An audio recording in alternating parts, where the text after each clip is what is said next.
আমাদের সরকার পাল্টায় কিন্তু নারীদের অবস্থা সে একই রকমই থাকে। আমাদের গণ অভ্যুত্থান হয়েছে আজকে প্রায় 7 মাস, কিন্তু 7 মাস ধরে আমরা আসলে এমন কোনো নিরাপত্তা পাই নাই এখন পর্যন্ত, যেটা আসলে আমরা বলতে পারবো যে আমরা নিরাপদ।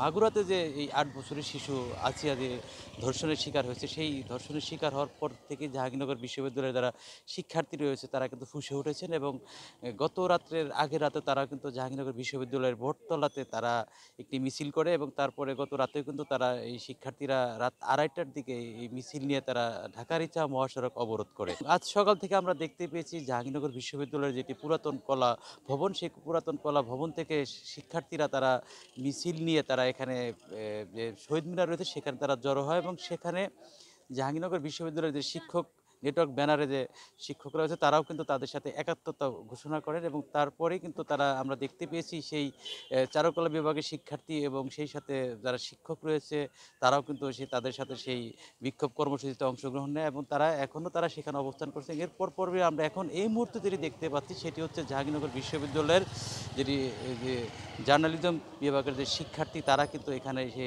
হাজির হয়েছেন, তারা কিন্তু এখানে মানববন্ধনের কর্মসূচি তারা করছেন। আমরা দেখতে পাচ্ছেন আমার পিছনে কিন্তু সেই শিক্ষার্থীরা তারা দাঁড়িয়ে আছেন এবং তারা এই আসিয়া যে একটি দর্শক যিনি রয়েছে তার যে সর্বোচ্চ শাস্তির দাবিতে তারা কিন্তু এই আন্দোলন করছেন এবং তারা যেমনটি বলছেন এই দর্শকের সর্বোচ্চ শাস্তি যথাযথ না দেওয়া তারা কিন্তু আন্দোলন চালিয়ে যাবে এবং সেই সাথে এখানে শিক্ষার্থীরা যারা বলছেন যে তারা কিন্তু একটি নিরাপত্তাহীনতায় ভুগছেন। অনেকেই যেমন বলছেন যে এই হল থেকে তারা বের হচ্ছে না এবং সেই সাথে এই জাহাঙ্গীরনগর বিশ্ববিদ্যালয়ের আশেপাশে যে ঢাকার ইচ্ছা মহাসড়ক সেখানে কিন্তু অহরহ ছিনতাইয়ের ঘটনা ঘটে। অনেকেই কিন্তু সেই সন্ধ্যার পরপরই কিন্তু তারা সেই মহাসড়কে যান না এবং সেই সাথে এই যে ধর্ষণের যে ঘটনা সেই ঘটনা কিন্তু আরেকটি নতুন মাত্রা যারা ভাবিয়ে তুলেছেন শিক্ষার্থীদের এবং বিশেষ করে যারা এখানে নারী শিক্ষার্থীরা রয়েছে তারা কিন্তু একটি আতঙ্কের মধ্যে রয়েছে আমাদেরকে বলছেন এবং সেই সাথে তারা যেমনটি বলছেন যে বিশ্ববিদ্যালয় প্রশাসন থেকে শুরু করে সবার কাছে তারা সার্বিক নিরাপত্তার বিষয়টি তারা দাবি করছেন। আমাদের সরকার পাল্টায় কিন্তু নারীদের অবস্থা সে একই রকমই থাকে।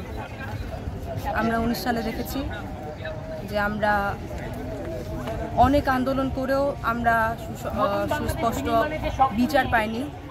আজকেও একের পর এক হয়েই যাচ্ছে, কালকেও হয়েছে, নারী বসে হচ্ছে, বিচার পাচ্ছি না। এখন আমার বাইরে যেতে ভয় লাগছে, রাস্তায় ঘুরতে ভয় লাগছে যে আমি সন্ধ্যার পরে কি আমি দিনের বেলা তো আমি নিরাপত্তাহীনতায় ভুগছি। এই আমি তো বাংলাদেশের নাগরিক, একজন নাগরিক হিসেবে আমার যে ন্যূনতম যে অধিকার সেই অধিকারটুকুই আমি পাচ্ছি না এই সরকারের কাছ থেকে। বর্তমান যে সমসাময়িক অবস্থা বাংলাদেশের, আমাদের গণ অভ্যুত্থান হয়েছে আজকে প্রায় 7 মাস, কিন্তু 7 মাস ধরে আমরা আসলে এমন কোনো নিরাপত্তা পাই নাই এখন পর্যন্ত, যেটা আসলে আমরা বলতে পারবো যে আমরা নিরাপদ। তো বর্তমানে যে সমসাময়িক অবস্থা, যে ধর্ষণ, ছিনতাই, ডাকাতি, আমরা আসলে সেফ না। এবং মানে লাস্ট যে ঘটনাটা ঘটলো শিশু আসিয়ার সাথে, সেটা কোনোভাবেই আসলে কাম্য না। হয়তোবা ধর্ষণ বিষয়টা মানে অনেকে অনেকভাবে সংজ্ঞায়িত করে, নানান কারণ সংজ্ঞায়িত করে, কিন্তু এইটা পুরোপুরি একটা অসুস্থ মানসিকতা যে এই কাজটা করে।